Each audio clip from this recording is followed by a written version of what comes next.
Welcome to the Songwriter Connection, the podcast that delves deep into the art and heart of songwriting. Each week, we gather around the dining room table to uncover the stories behind the songs. We invite you to join us on a journey to the creative minds of the songwriters who shape the melodies of our lives. From Nashville, Tennessee, here's your host, Dave Lenahan. Well, there are so many of these podcasts out there streaming around, YouTube, all the different places. I thank you for finding ours. I love those songwriter podcasts and the music podcasts. I listen to them all the time when I'm working out, when I'm walking, wherever. And we're glad that you found ours. Now over 1,100,000 worldwide streams. Thanks to you and for sharing the word. Thank you so much. I've got a great artist with us today and songwriter. It's Paige King, and I'm dropping things everywhere because I'm excited. Paige King Johnson. You know, right? I'm a special kind of there idiot. There could not be a better intro for me ever. You know, let me try this again. There we go. No. Paige King Johnson. And I always say you got to be careful of those artists with the three names. I know. Paige King Johnson. You got to get them all right. Yeah. We're big personalities. Yeah, you need three names for them. We do. God gave me all three of them. People ask me, they're like, why do you use all three? I'm like, well, God gave me all three. Why not use them all? Why not? Absolutely. Well, it's very good to have you here. I know we have a good friend in common. Yes. In Martin Buchanan. Martin shot my latest video. We go way back as songwriters together, and he's such a talented guy, isn't he? Oh, and just such a good soul. I mean, Yes. In this industry, there's talented people everywhere, but finding people that you just love to be around and love to work with. Yeah, I hear you. And that you like to spend time with, like that's truly what you look for. And he's just one of the sweetest souls. He really is. He's one of our Cincinnati group songwriters, and we're all meeting we got a cabin, and we do this once a year. We get a cabin. This one's, we're going to be at, what's the lake? I always forget. Dale Hollow. And we've got a little cabin, and we just lock ourselves in and write for a long weekend. Love that. Yeah, it's so much fun. Yeah. Love it. So I look forward to sitting down with him again and writing.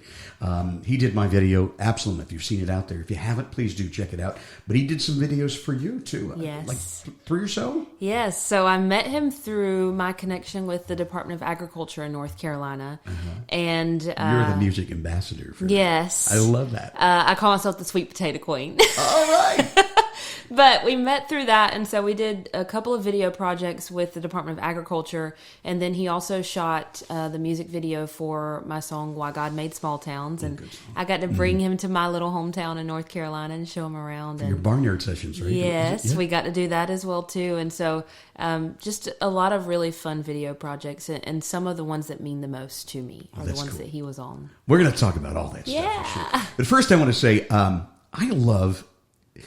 I was looking through your bio, and we preach a lot on this Songwriter Connection podcast about what you say your main goal in life is. And I just love it. So I wanted to bring this up. You said, my main goal with music is to keep it authentically me. Yes. And authentically country. Yes. So Amen. That's your brand. As long as I continue to achieve these two things, I will remain satisfied and happy on this journey, no matter where it takes me. Yes. It covers it all right there that we talk about. Define your own success.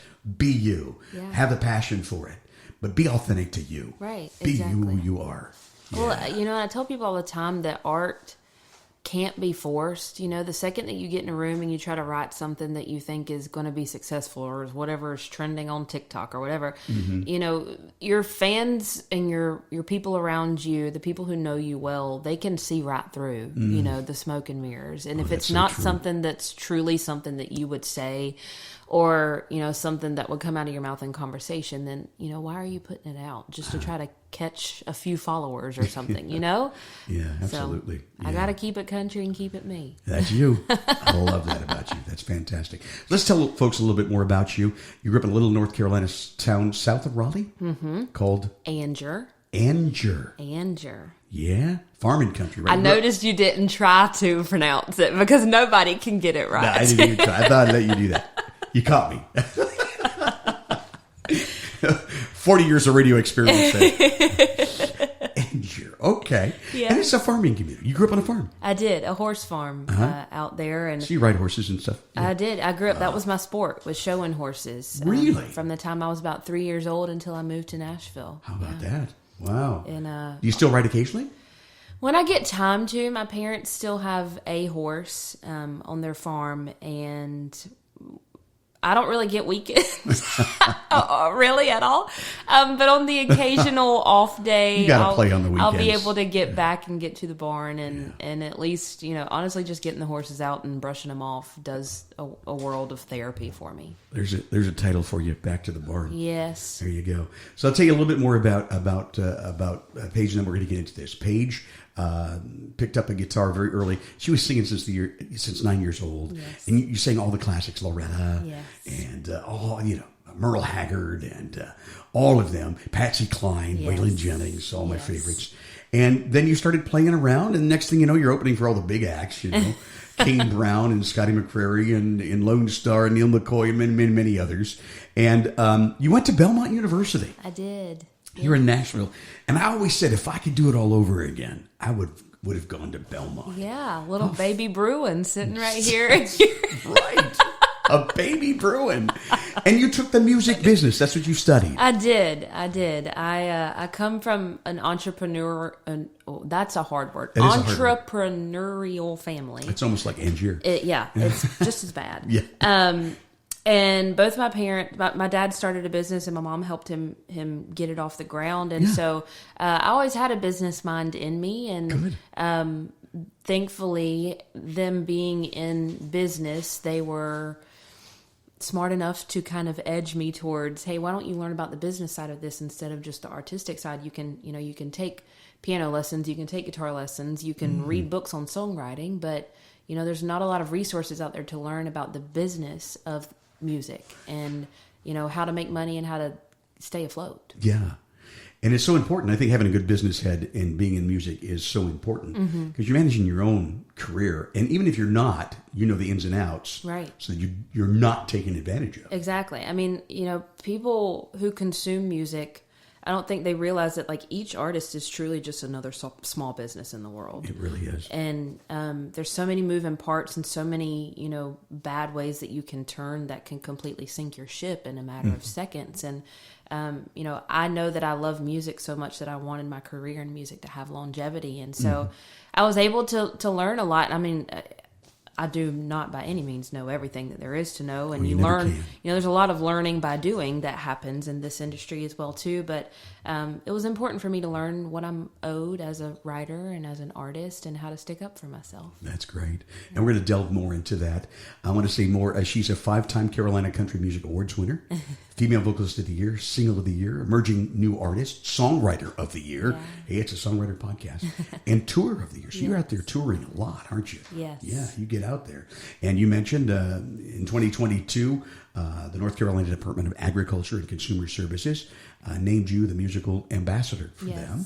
And that required a song and a video. And that is so cool. Your songs have been on TV, on CMT, RFD-TV, Heartland Newsmax, and lots of others. And then most recently, and I want to congratulate for this, on the Grand Ole Opry. Yes. With your friend Pam Tillis. Yes. Absolutely insanity. That's where I want to start. Talk about stepping in that circle for the first time. Oh, I mean, it was just, it's something that I think every person that moves to this town dreams of. Oh, yeah. And obviously was on my bucket list, but I never, ever imagined that it would happen in the first 9 years of me stepping foot in this town, much less with Pam Tillis by my side. Was nothing that was on my bingo card for this year. Wow. But it's just, absolutely. Right? It was a mixture of, okay, don't throw up side stage. Don't let your knees buckle. Don't fall in these heels that you bought. Oh. Remember all the words to your song and maybe try to sing halfway decent while you're freaking out on the inside. Well, see, this is where all your experience comes in, having been on stages and things. Absolutely. You just fall back on that. I was relying on Jesus and the last 15 years of me doing this. Oh, that's so great. That's all it was. So how did you and Pam become friends? It was back in 2020. I was working on a single to put out to radio called Just Like You. And it was right after the shutdowns. Yeah. We were all kind of flailing. And I got a phone call from Pam. And she had heard about me through somebody else on my team. And I thought I was being punked. You did. Was it like, this doesn't really happen, right? I was like, Who is this? Who has decided, like, we're in the midst of shutting down and my whole world is crumbling. I'm like, of course somebody else is trying to pump me. No, it was really Pam Tillis. Oh, my.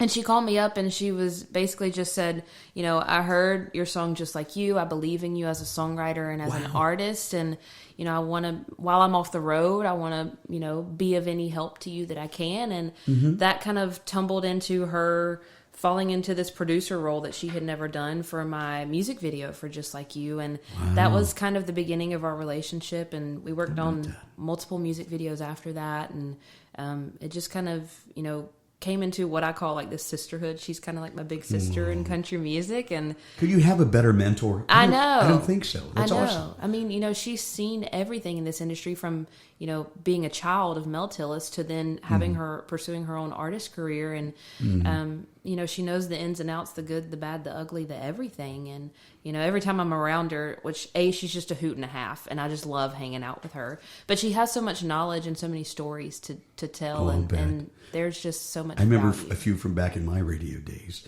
where she talked about Dad would bring her to shows and she'd fall asleep with his guitar case. Yeah. Yeah. Yeah. Anywhere. I mean, kids like that, they grow up completely different. And she has a whole different outlook on life that's just so interesting to hear from her. Yeah. Well, that's awesome. Yeah. What a cool story. And of course, she was right there with you on the Grand Ole Opry. Yes. Huh? Did you sing together? Was it a duet or? It wasn't.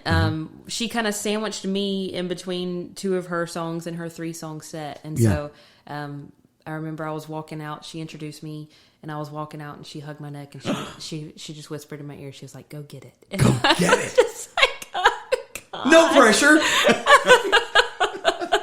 That's an awesome story. So what did you wear?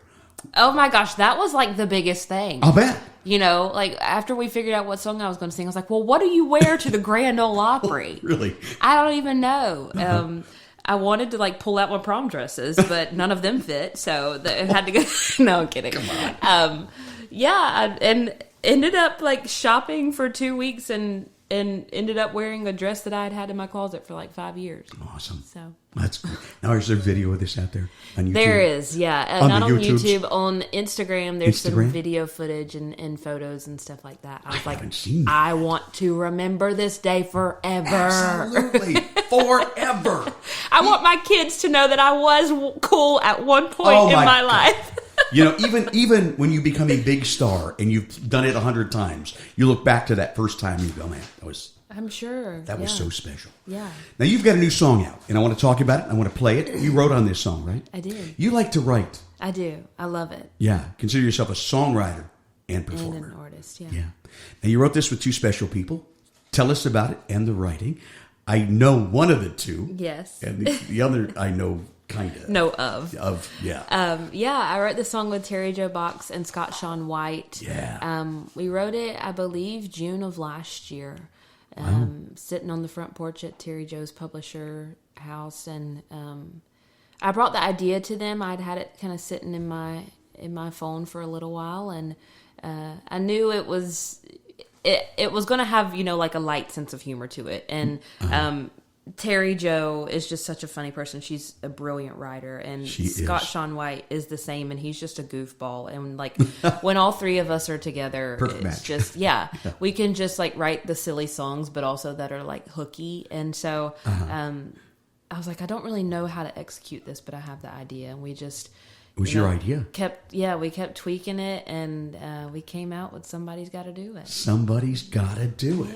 Yeah. Let's give it a listen, and we're going to talk about how it was tweaked, okay? Yes. This is Paige King Johnson. Those 3-name artists. Gotta watch out. Somebody's Gotta Do It. It's a brand new single.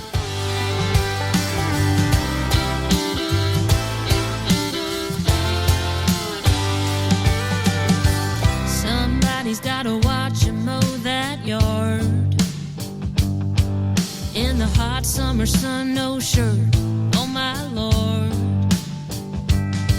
Somebody's gotta answer when he says, hey honey, and be right where he spends all his money.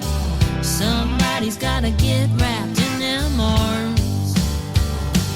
I guess I'll step up and be the girl that has to be the center of his whole world. Yeah, it's a tough gig to deal with.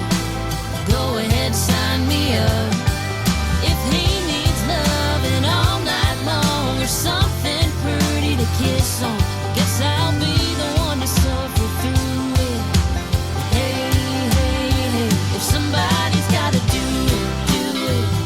Somebody's gotta do it.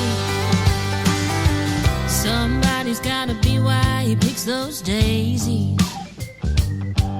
Why he wants to lay in bed all day, being lazy or crazy. Somebody who's willing when he wants to dance and don't mind a man that's good with his hands. Somebody's gotta help him make those babies. So ladies, guess I'll step up and be the girl that has to be the center of his whole world. Yeah, it's a tough gig to deal with. Go ahead, sign me up. If he needs loving all night long or something pretty to kiss on, guess I'll be the one to suffer through it. Hey, hey, hey, if somebody's gotta do it. If somebody's gotta do it.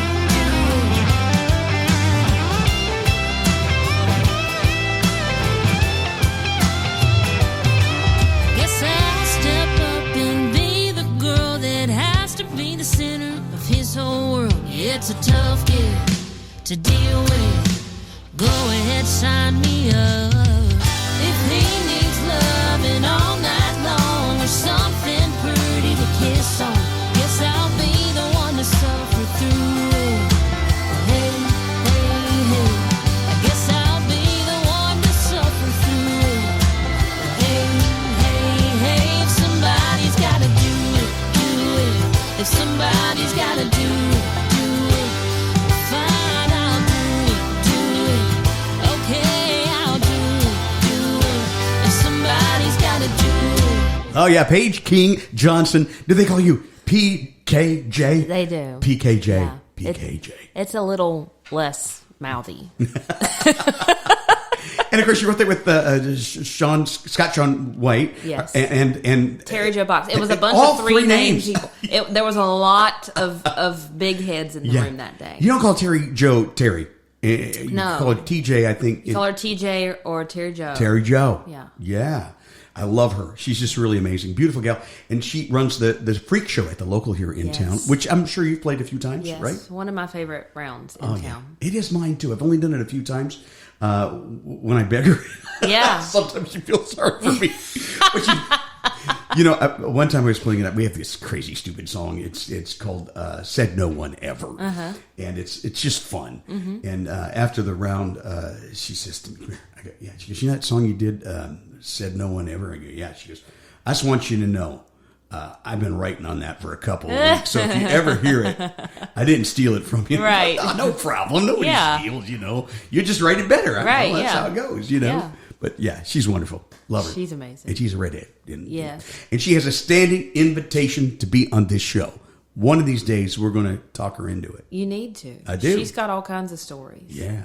Plant that in her when you see Yeah, her. I will. She's a great writer. And I told her I drove off the road first time I heard the song she wrote with Ashley McBride.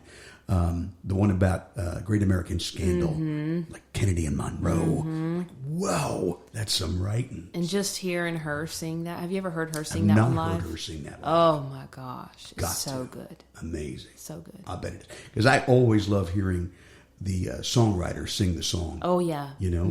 Because they put their take. I mean, it was how it was supposed to be. Right, interpreted, exactly. Yeah. So let's talk about your voice in writing. We talk about your singing voice, which is amazing. You've got a great country, authentic. You can tell you grew up on Loretta and Patch. And That's a good thing. But finding your voice when it comes to writing is a whole different thing. Yeah, absolutely. When did it start for you? When did you start discovering that? When I moved to Nashville, I naively moved here thinking that if you could be a good singer, they'd be waiting on Music Row with a record deal in their hands, ready for me to sign on the dotted line. As we all do.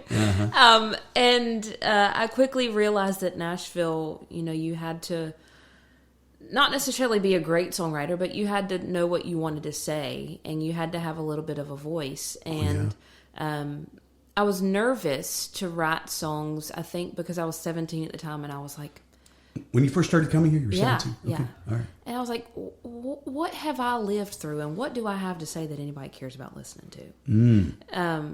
as a 17-year-old kid that grew up on farm, And my first roommate in college, Allison Mahal, she's still one of my best friends to this day. Allison Mahal? Mahal. Of the Taj Mahals? Yes. Yeah, no, I'm kidding. She's from Chicago. Oh, okay. And she's a very prolific songwriter, does all of her writing by herself. And I mean, she's just incredible. And she was the one who was just like, Paige, like, who are you scared of? What? Just sit down and write. And so she sat down and kind of held my hand through the beginning of it and taught me what songwriting was, and just like, write it down, like write the sucky stuff down so the good stuff can come later, that's good advice. That's all you have to do. And so she was the one who kind of pushed me, and then I started going to different writers' rounds and meeting different people, and would put all of my pride aside and walk up at the end and try to meet somebody and say, hey, do you want to write? I mean, that's literally how you find your circle here in town. And that was how I figured it out, and, wrote the sucky ones so the better ones would come. That's what you have to do.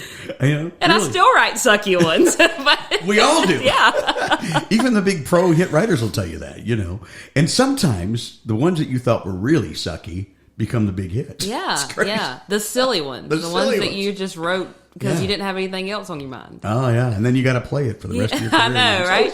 I keep song. that in the back of my mind. I'm like, okay, it can't be too ridiculous, because if this is a song to go viral, then I got to play this at writers' rounds for the next 50 years. Rest of your life. Hey, are you telling me that when you were little and you picked up that guitar, you didn't try to write songs? I didn't. You didn't? I was never never a Taylor Swift little girl in her room. Okay. No. I just was working on the farm, and you stayed pretty darn busy, I bet. I played what I knew and what I heard, and that was what people enjoyed listening to. And I was like, okay, well, I want people to keep clapping when I'm done. So. Your grandpa gave you your first guitar, right? Little baby Taylor?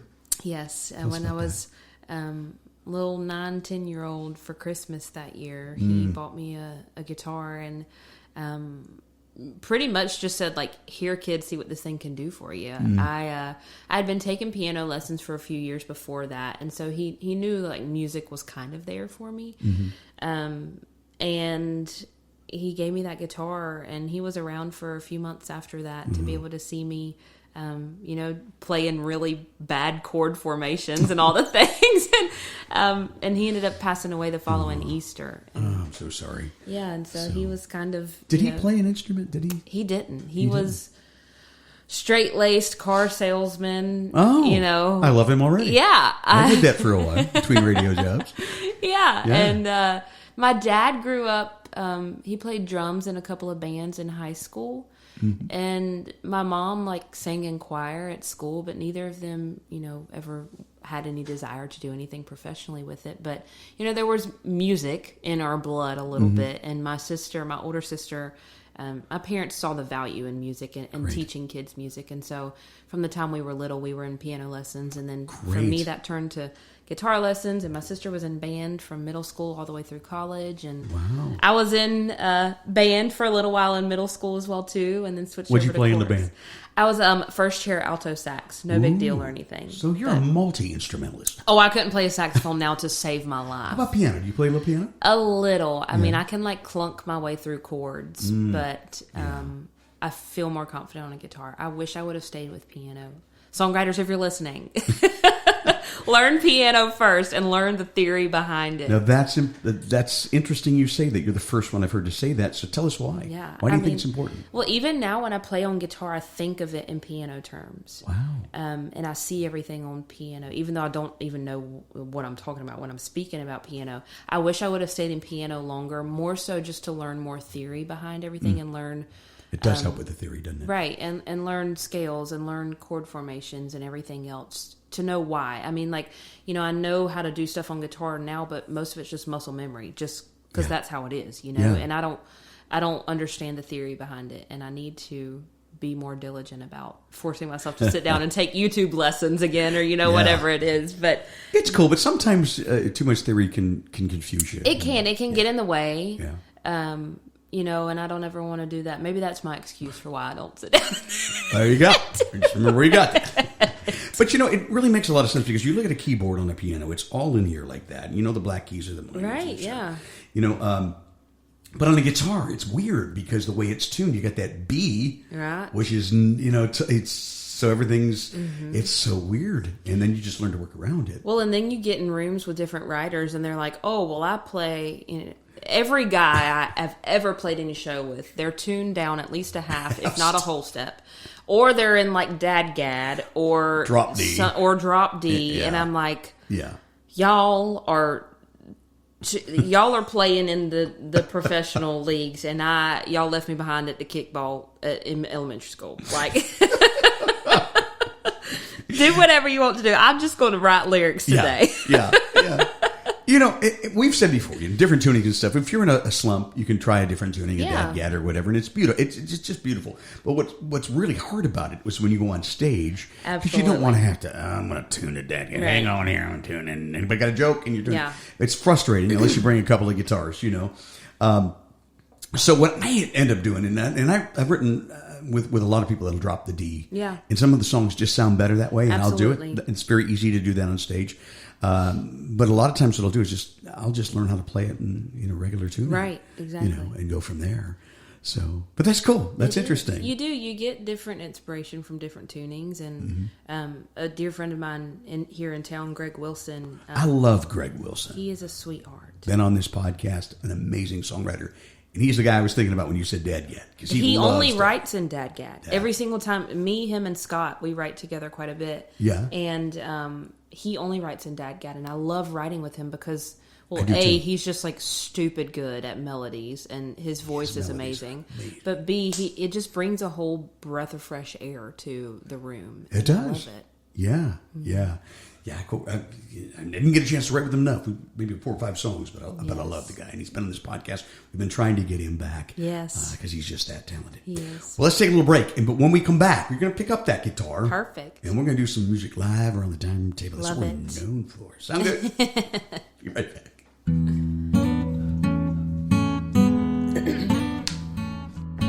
You're listening to the Songwriter Connection with Dave Linehan. Find us on Facebook and YouTube at the Songwriter Connection Podcast. And find Dave at thedaveconnection.com. Now back to the show with your host, Dave Linehan.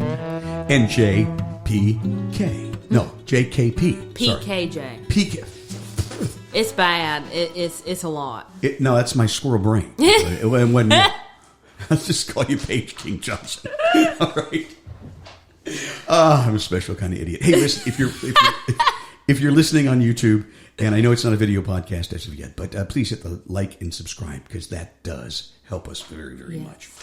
Paige, thank you so much. Yeah. Appreciate it. I'd like to hear a song that you've written live around this dining room table. Do you have a preference?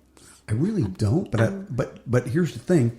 I like to hear the story behind it, how it was written, and I think I'll start with the one we were talking about earlier that Martin did the video for. Buchanan. Yeah, excuse me.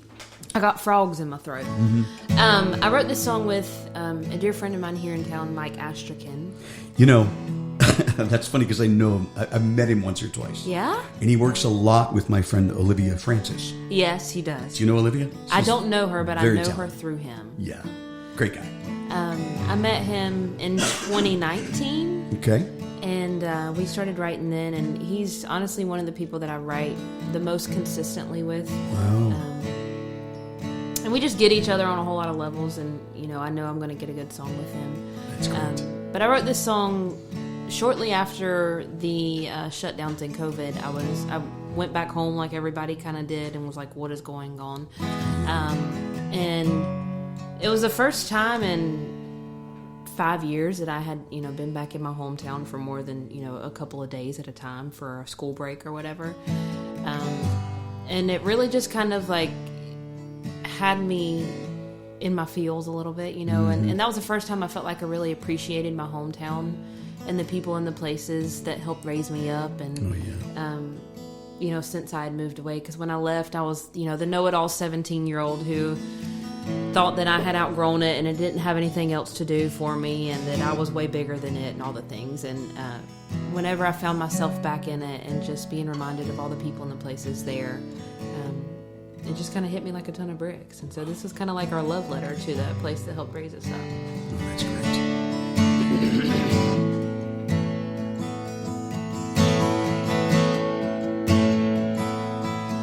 They're just a few square miles from one line to the other. They're mighty in heart, but mighty small in number. And they welcome everybody from sun up to sundown.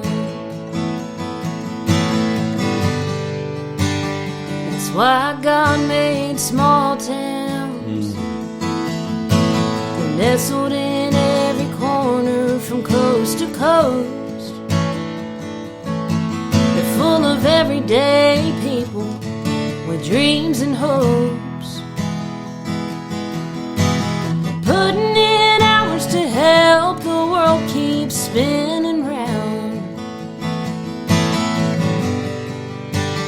That's why God made small towns, to have a family and raise them up, to have a place to land when you're down on your luck. Live for Friday night and Sunday church and heal everything with just a little dirt. He wanted a special place where the lost can get found. And that's why God made small towns.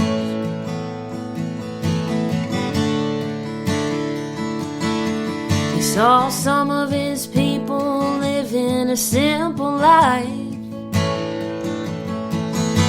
They clung to humble things and passed slower time,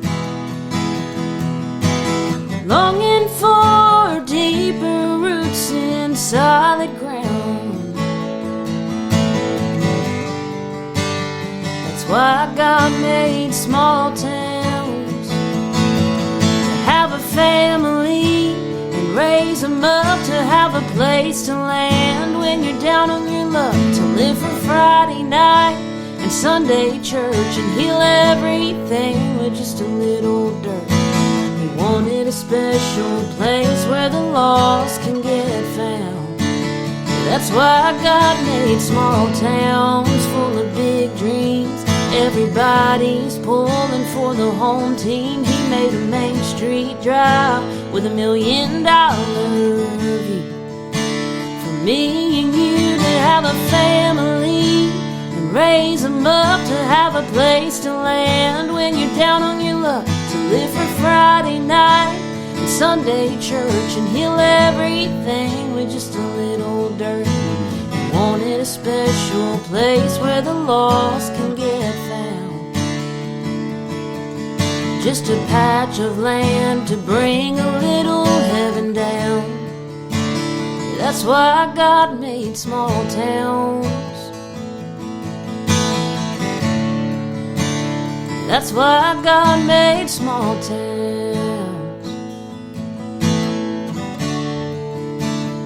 That's why God made small towns. Awesome. That is a great song. Beautiful melody. Beautiful. Awesome. That's why God made small towns. Paige King Johnson is our guest. Tell me a little bit about the barn sessions. You talk about going back to your hometown. Yes. Yeah. It was, so we actually shot that in my mom's hometown in North Carolina, in eastern North Carolina. And we shot, it was a video and an audio project that we kind of split up into two. Mm-hmm. But like you, I'm just such a songwriter nerd when it comes down to it. Right. And I love hearing songs stripped back to, you know, how they came into this world. Me too. And I was really passionate about the group of songs that we put out last year. I wanted to kind of bring them back to just the stripped down version. And so we sat down, just a mic, me, my dobro player, on my granddad's farm in Pikeville, North Carolina. And we sat there, and I mean, it's real and raw. There's horse sounds in the background. I mean, there's everything. And it was just such a sweet day. I mean, we shot it back. It was actually last October that we shot it. And you know, it was just the most beautiful day, and just sitting out there, and, you know, all of the memories of me as a little kid were flooding back to me as I'm sitting out there in the barnyard and just singing all these songs. It was just really special. And so, you know, just wanting to bring a different sound to people for the same songs. And, you know, for people who aren't songwriters and don't do this every single day, I don't really know that they realize the difference in, you know, the fully produced version of a song that they hear on the radio or on Spotify or whatever, and then being able to hear the songwriter just sing them how they came in and how they were written. And so that stripped down version. Yeah. I hear you. I think more and more people are kind of going back to that too, of just really appreciating that raw, real sound. I think about Miranda Lambert's Marfa. Yeah, Marfa tapes whatever it was. Yeah. Great. And that was honestly when I was working with Martin on the visual side of things, that was kind of our guiding light, was looking back and seeing those, and that was what I wanted to create in my own little way. That was so beautiful. Yeah. And that's out there streaming. And you did original songs, but you also did some covers. Yes. You know? There was we did a cover of Clay Walker's "If I Could Make a Living Out of Loving You." Yeah. Great stuff. Just a lot of fun. I heard it said that I heard you say this actually in an interview, that you were a 90s girl. I am. You grew up on that 90s country music? Yes. I'm a 90s kid and grew up on it. I mean, you know, it was this tug of war, because my dad loved classic country. I mean, his favorite is Merle Haggard. And so from him, I was getting Merle Haggard and Waylon Jennings and Loretta Lynn and Patsy Cline and a little bit of bluegrass thrown in there. And then from my mama, she was a huge George Strait fan, like any woman in the 90s was. And so I was getting a lot of George Strait and Alan Jackson and Reba and Trisha and Martina from her. And so I kind of have both of these influences that are similar in ways. And so both of those kind of, you know, are constantly pulling at me. And, you know, I remember listening to Clay Walker in the backseat of our car, and just... that song was a song that just made me want to dance all the time. And, you know, I think that's something when we sit down in writing rooms now, especially with this 90s feel of stuff coming back, that's something that we're chasing all the time is, okay, what is something that people want to dance to? And so, we took that back in the studio. And funny enough, when we re-recorded that, sorry, we're going down a tangent. No, we do this all the time. When we re-recorded that, the fiddle player... it was at least the fiddle player. I don't know if it was anybody else that was tracking that day. It was the same fiddle player that played on the Clay Walker record. Wow. Years ago. And he played on this again. And it just was so serendipitous. Did not do it on purpose. We were just pulling up the next chart for what we were doing. And he was like, this song sounds familiar. You know, it happened to me once too. We were doing a demo on a song that we thought would be perfect for Ronnie Dunn. He was doing his solo stuff. Yes. And the guy playing piano goes, well, I played the piano. Boot, scoop, boogie. I go, wow, well, we're honored to have you. You know, sometimes it's a small town. Yeah, play it just like that. So maybe Ronnie will hear it and he'll like it, right? You never know.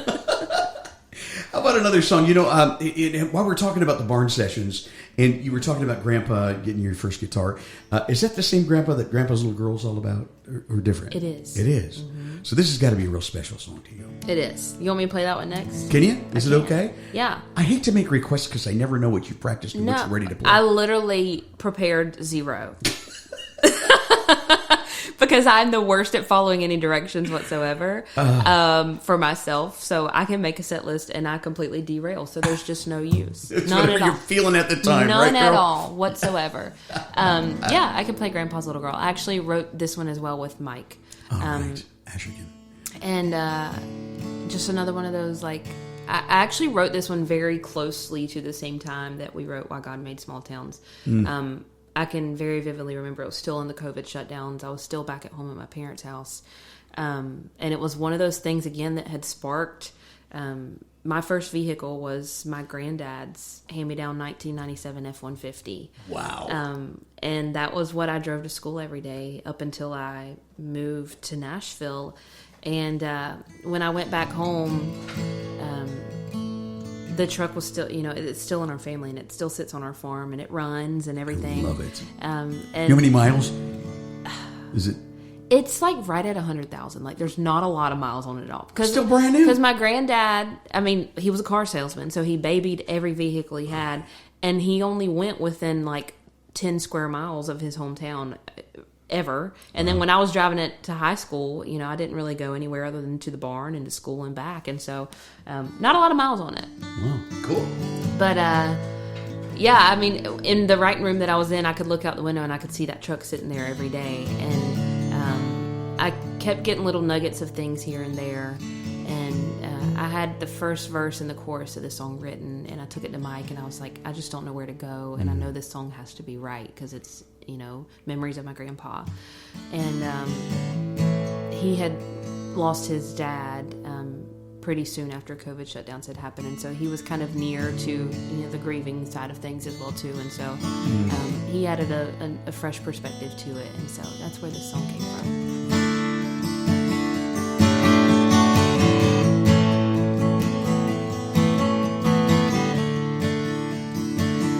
Kinda smells like too much Bath and Body Works sprayed on, trying to impress a boy who ain't ever gonna like me. It still sounds like our favorite country songs blaring through the speakers hours before Friday night rivalry.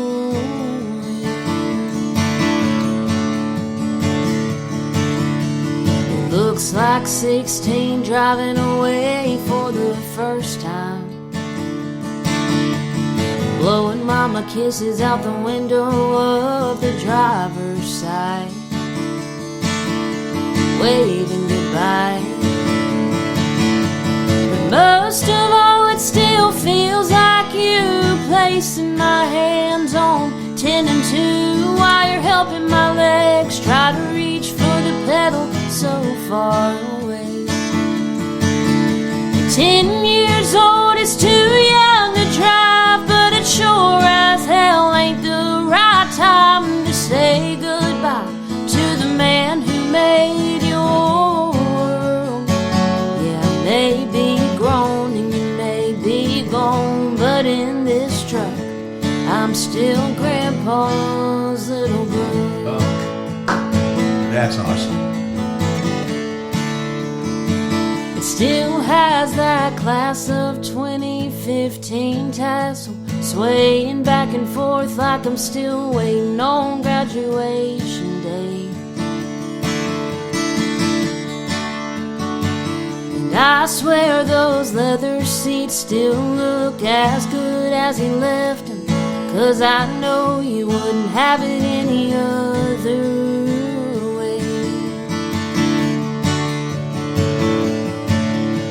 Still hear you answering that old car phone. You remember those? Oh, yeah. Telling Daddy that we wouldn't be too long.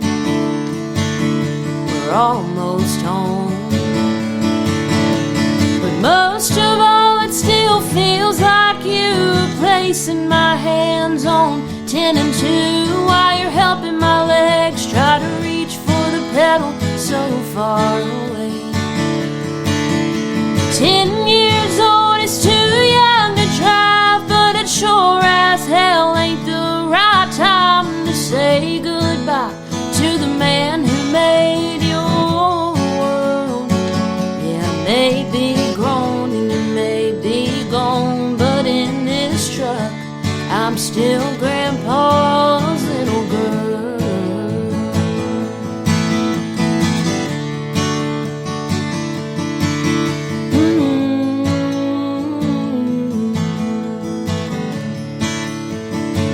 As long as these wheels keep rolling, engine keeps running, I'll always be thinking.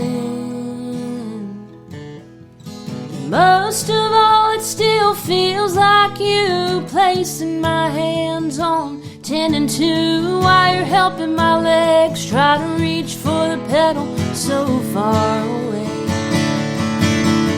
10 years old is too young to drive, but it sure as hell ain't the right time to say goodbye to the man who made your world. Yeah, maybe grown and you may be gone, but in this truck I'm still Grandpa's little girl. I'm still Grandpa's little girl.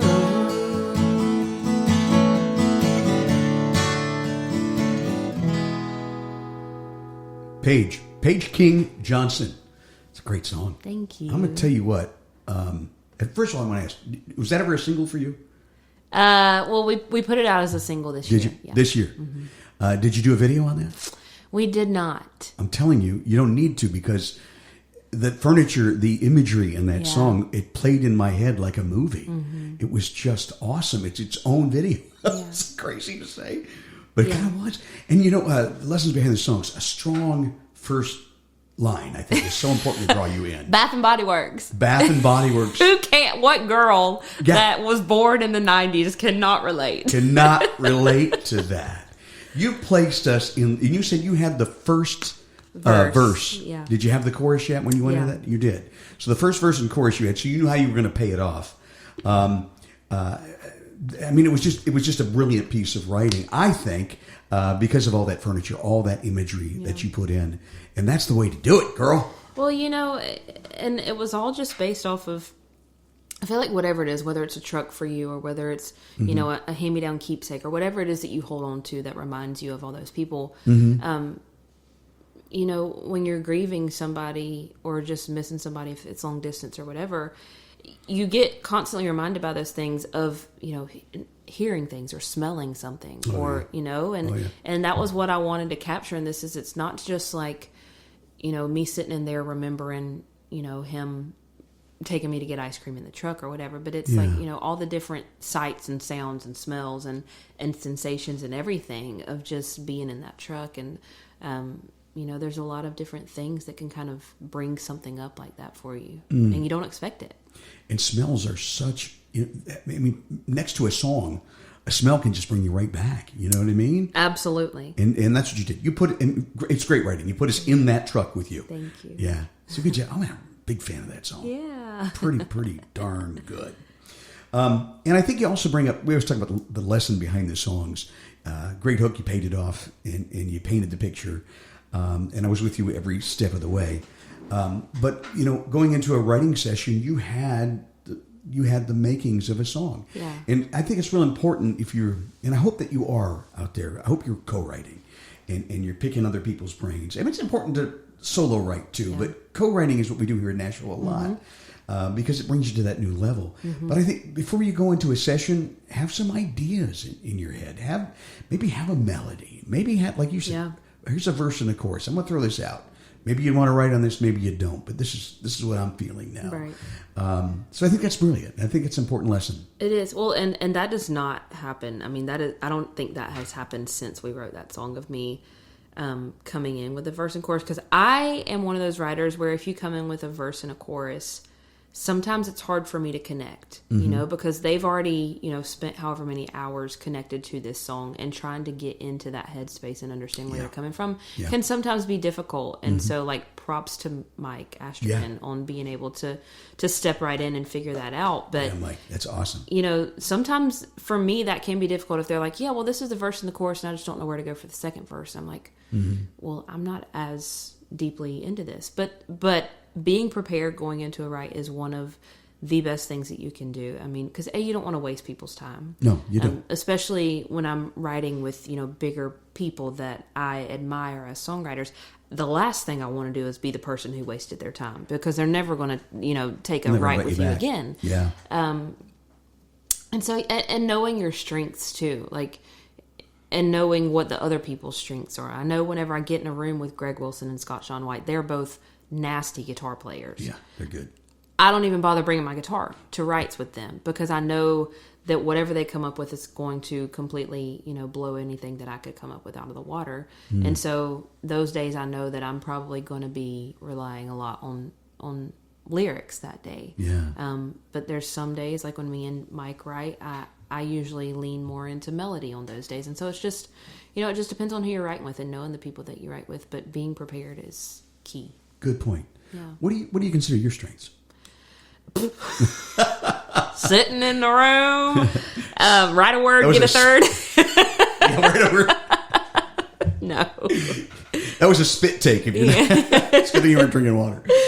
Sorry for that question. No, I think it varies truly, and knowing who you're writing with and knowing what their strengths are as well too. I would consider myself to kind of be a pretty good melody person. I can just hear things in my head. I'm not the best guitar player, as we established earlier, and so I'm like, hey, I hear this. Can you figure out what that is, or figure out what the chords are underneath to lay underneath it? I do that a lot in my sessions. I play with I had a write this week with a Zoom write artist from the UK. Oh. And she doesn't play. Yeah. But she had this melody in her head. Exactly. And she had a pretty good lyric. Yeah. And so we helped her find the chords and fine-tune the melody a little bit. It was a challenge. It's a challenge. Yeah. It is. And that's another one of those things where it's like you're coming into something that they've already lived with for a while. And it's like, okay, let me catch up, Let me try to fit the 5 weeks or however long that you've spent with this into 20 minutes and get where you are with it. And so it is. It's always... kind of a challenge. And I tell people all the time that co-writing, especially with new people, is like going on blind dates. I mean, that's literally all it is. It is a lot like dating. And the first time is a lot like a blind date. It is, because you're going into this and you're like, okay, let me get to know you in 30 minutes. And also let's pour our hearts out for the next 3 hours. And then at the end, we'll decide if we like being with each other, and we may go on a second date /write again. That's all it is. But when that magic happens, it's something, and it's a good feeling, and you have to hang on to that to make sure we're going to write another one, and we just keep going. Yeah. So that's cool. It is. It's a relationship that has to be nurtured. It really is. There's trust and all the things in it. Yeah, absolutely. Well, that's cool. You're writing appointments. You probably past the point now where you're asking people in rounds, can you write? I'm sure you're probably to the point where I do that all the setting time. it up. You do it all the time? I do. Oh, okay. Because I'm a firm believer in having your solid group of people that you write well with. And I'm so thankful that I do have that now. But I also don't want to get in a rut, and I don't want to box out other opportunities, right? And there could be your best co-writer that you never knew you had sitting in around next to you. And I wouldn't want to be that person that's like, well, I already have good people that I write with, so I don't want to do that anymore. Good. So yeah, I'm constantly, and even if we don't write, hey, let's just go grab coffee and let me hear your life story. Perfect. And let's be friends. Perfect. Nobody ever got hurt by having one extra friend in this town. I agree. So, I love meeting new people here. Me too. Still. Yeah, absolutely. Yeah, I could tell it about you. You're a people person. I could talk a stop sign out of stopping. I've never heard that before. That's good. Is that a North Carolina thing? Or you just come up with that? It might be. Who knows? I love it. But I could. So I could talk the paint off of a wall. It's it's a trait. Maybe I should have been in radio. Honestly, I think about this because I could talk to a brick wall. That's awesome. That's funny. Yeah. So I love meeting new people. That's great. Yeah. Play another song for us. I can. Something that you really want to play. And got a great story behind Let's see. I feel like the first two have been kind of heavy. We'll try to play something fun. Yeah. I wrote this with Pete Salas. I love Pete. Todd Paige. A few months ago. This was the first song we ever wrote together. Oh. Pete is a goofball. He is. Been on this podcast, by the way. He's a goofball. Great songwriter. But an amazing songwriter. And I remember walking into that right. I was introduced to Pete through Todd, and he had warned me. Not warned me. But he was like, he had told me, he's the guy behind Shut Up and Fish, one of the writers behind that, and all the things. And so I was like, okay, stressed, gotta come in with an idea. And so I had this title in my phone, and this might be a surprise to you, but I'm usually the biggest redneck in any room that I go in. And that was definitely the case that day. And I brought in the title Country See, Country Do. Oh, nice. As a play on Monkey See, Monkey Do. And this is what we came up with.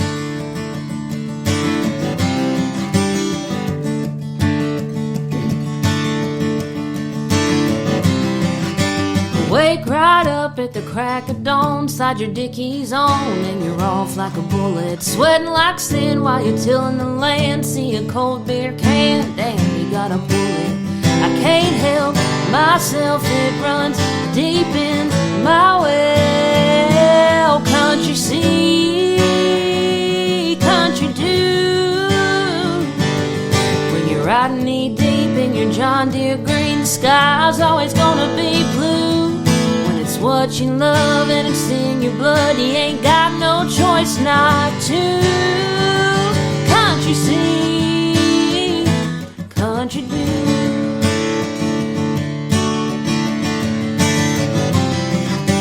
Get cleaned up, call up your friends where the blacktop ends. We're gonna be lighting up a bonfire with the radio playing Cash and Jones, singing all night. And I can't help myself, it runs deep in my well. Country see, country do. When your back porch has a swinging door for a tick hound, your name don't glue. It's what you love and it's in your blood, and you ain't got no choice not to. Country see, country do.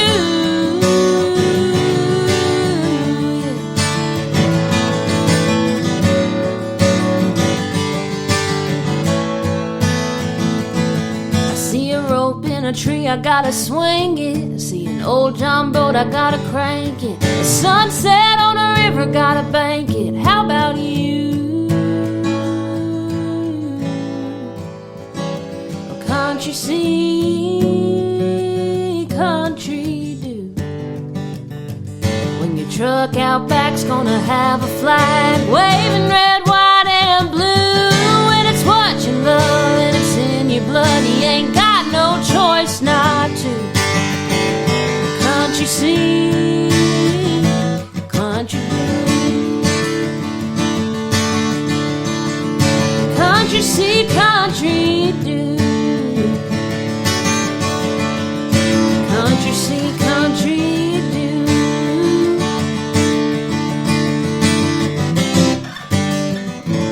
Beautiful. Paige King Johnson has been our guest on the Songwriter Connection podcast. A brilliant writer, brilliant artist, amazing voice, amazing person. Where can we find out more about you? Where do we find you? The internet On the would internet. be a great place to On start. the internet. My website is paigekingjohnson.com, Yeah. and it has links to social media and all that kind of stuff everywhere. So Videos and things. stalk me there. Listen to your music everywhere too. Yes, Put them on absolutely. on your playlist. Okay? Yes, download it, stream it, share it obnoxiously on Facebook. Please do. However you do it, please do it. You do you. Yes. Yes. Paige, thank you so much. Just Thank a pleasure to you. get to meet you Thank you and get for to know you a having little me. bit. Yeah. And thank you for joining us on the Songwriter Connection. We hope you enjoyed this intimate glimpse into the world of songwriting and found inspiration in the stories shared by our talented guests. Remember, the magic of music lies not only in the notes and chords, but in the emotions and experiences woven into every lyric. Until next time, keep listening, keep creating, and keep the melodies alive.